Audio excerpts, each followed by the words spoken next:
নিরাপত্তার নতুন উদ্যোগ, রাশিয়া পারমাণবিক হামলার শকওয়েভ, তেজস্ক্রিয়তা এবং অন্যান্য ঝুঁকির হাত থেকে রক্ষার জন্য ভ্রাম্যমাণ আশ্রয়কেন্দ্র নির্মাণ শুরু করেছে। দেশটির জরুরি বিষয়ক মন্ত্রণালয়ের গবেষণা ইনস্টিটিউট জানিয়েছে, কেইউবিএম নামে এই আশ্রয়কেন্দ্রগুলো পারমাণবিক বোমা, প্রাকৃতিক দুর্যোগ এবং মানবসৃষ্ট বিপর্যয় থেকে ৪৮ ঘন্টা পর্যন্ত সুরক্ষা দিতে সক্ষম। এগুলো বিস্ফোরণ, ভবনের ধ্বংসাবশেষ, রাসায়নিক দূষণ এবং আগুনের ঝুঁকি থেকেও সুরক্ষা দিতে পারবে। এই আশ্রয়কেন্দ্র নির্মাণের প্রকল্পটি চলমান কোনো সংকটের সঙ্গে সরাসরি যুক্ত নয় বলে জানিয়েছে সংশ্লিষ্ট কর্তৃপক্ষ। তবে সম্প্রতি যুক্তরাষ্ট্রের প্রেসিডেন্ট জো বাইডেন ইউক্রেনকে দূরপাল্লার মার্কিন ক্ষেপণাস্ত্র ব্যবহারের অনুমতি দেওয়ার পরিস্থিতি উত্তপ্ত হয়েছে।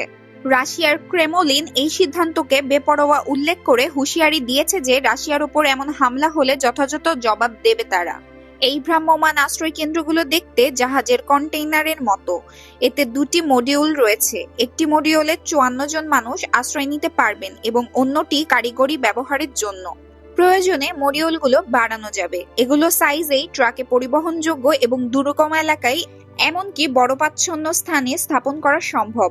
এতে পানি সরবরাহ সংযোগও দেওয়া যাবে। গবেষণা ইনস্টিটিউট বলেছে যে এটি রাশিয়ার নাগরিকদের নিরাপত্তায় একটি গুরুত্বপূর্ণ অগ্রগতি।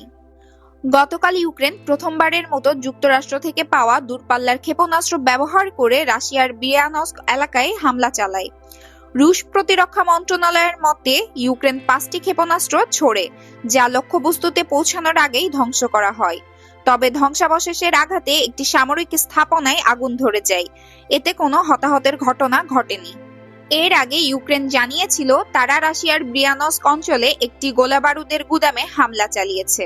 হামলার পর সেখানে একাধিক বিস্ফোরণের ঘটনা ঘটে। এই হামলার পর রাশিয়া তার পরমাণু নীতিতে পরিবর্তন আনে।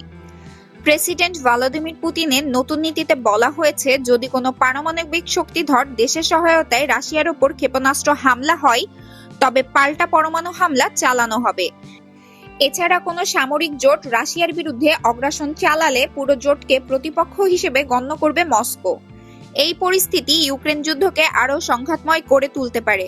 উল্লেখ্য, বাইডেন ইউক্রেনকে এই ক্ষেপণাস্ত্র ব্যবহারের অনুমতি দেওয়ার কয়েকদিন পর মার্কিন প্রেসিডেন্ট নির্বাচনে ডোনাল্ড ট্রাম্প জয়লাভ করেন। যদিও বাইডেনের এই সিদ্ধান্তের পর পরিস্থিতি উত্তেজনাকর হয়ে উঠেছে। রাশিয়া এবং যুক্তরাষ্ট্রের এই ক্রমবর্ধমান উত্তেজনার মধ্যে ইউক্রেন যুদ্ধ আরও জটিল রূপ নিতে পারে বলে বিশেষজ্ঞরা আশঙ্কা করছে। Pranati Rahman, international desk, press 20 Bangla.